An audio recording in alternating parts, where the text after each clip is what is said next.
Speaker recognizes Representative Morse. Thank you, Madam Speaker. Colleagues, today I rise to speak on the passage of House Bill 5970.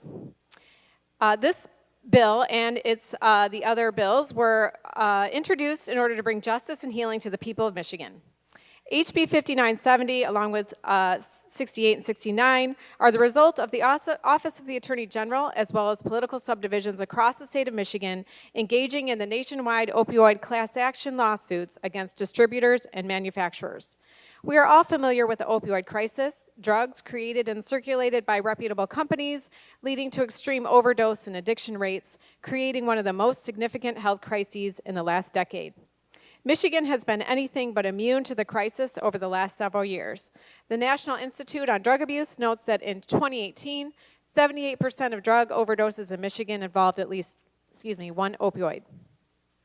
Opioids have been overprescribed and overused in Michigan, with Michigan providers writing 62.7 opioid prescriptions per 100 patients, compared to the 51.4 opioid prescriptions of the national average.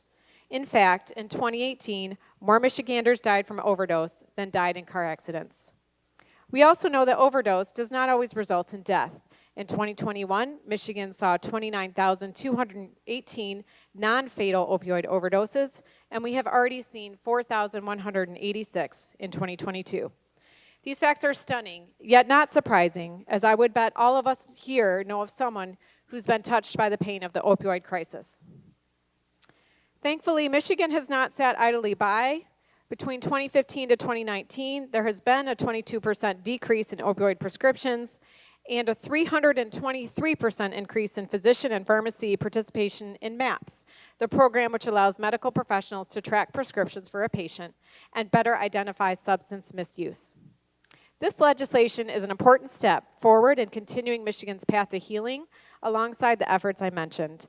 This package creates the Michigan Opioid Healing and Recovery Fund, as well as ensures that Michigan municipalities are able to access the full settlement funds as awarded from the distributor and Janssen settlements. HB 5970 creates the legal support for House Bills 5968 and 69, codifying the settlement agreement by barring political subdivisions from taking future legal action against the corporations named in these settlements. This bar is a prerequisite for Michigan to receive the full settlement amount. Without it, Michigan is disqualified from Incentive A in the settlement and loses 40% of our $776 million payout, with the possibility of a 5% dollar-for-dollar clawback should any future suits be filled. This legislation ensures that hundreds of municipalities will receive full direct funding, as well as providing for the many smaller municipalities which were unable to engage in the suit as participating members. That's why I chose to sponsor this bill.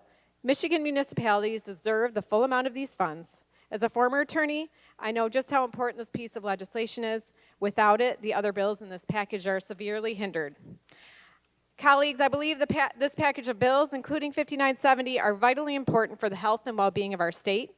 The package is bipartisan, supported by numerous relevant stakeholders. This legislation brings justice, healing, and recovery to the state of Michigan. I urge you to vote yes in favor of House Bill 5970.